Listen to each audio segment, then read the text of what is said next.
So it's the 1240 turn. What happened to the 1120 turn in the earlier turns? Well, absolutely nothing. The only option for movement, for the French anyway, was the 2nd Corps Light Cavalry Division rolling for initiative.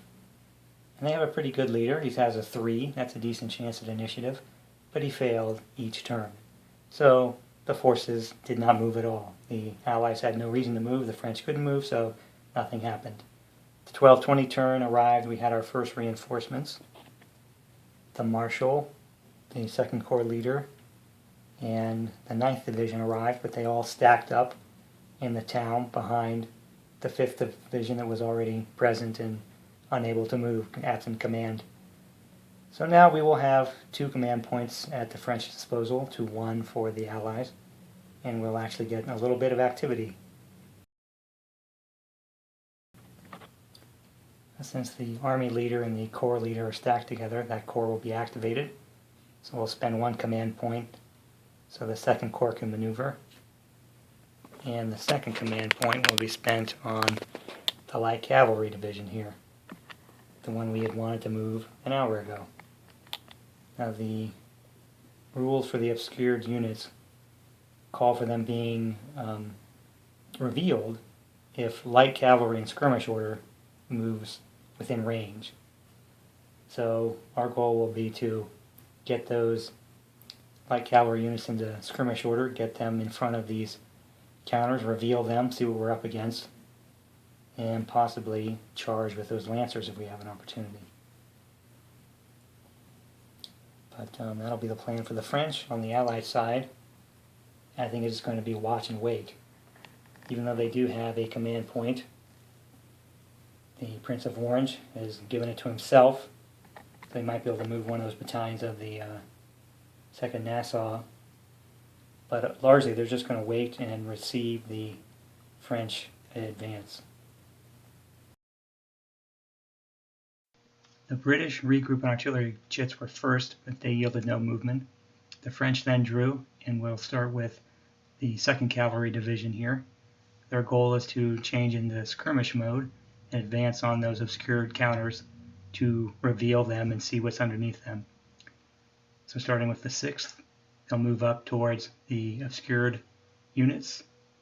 Their skirmish zone will reveal them to be dummy stacks, and also a Dutch militia unit in that farm there, a walled farm. Moving forward, they reveal some more obscured dummy stacks. Start with the 1st Chasseurs there, and they'll move forward with the same mission to reveal those stacks and see what they're up against. Again, more dummies, so they're slowly moving forward and paving the way for the rest of the division. They finally reveal the last dummy stacks. That's going to end their movement. The remainder of the division will move up, and they will take position just behind that little rise with the artillery astride the road. Now Reyes' 2nd Corps will move. They are activated so that both divisions can move. The 5th Division moves to the right of the road, and the elements of the 9th Division that are present are able to move just off to the left there. And then the Corps leader joins his men to keep them in command. The leader chit is drawn, and the Marshal is able to move up to join the Corps. Then the reinforcement chit was drawn, and the rest of the Foy's division was able to advance. And that's how the French ended. Now this is the final position of all the forces at the end of the turn here. With our draw cup empty, that'll bring us to the end of the turn.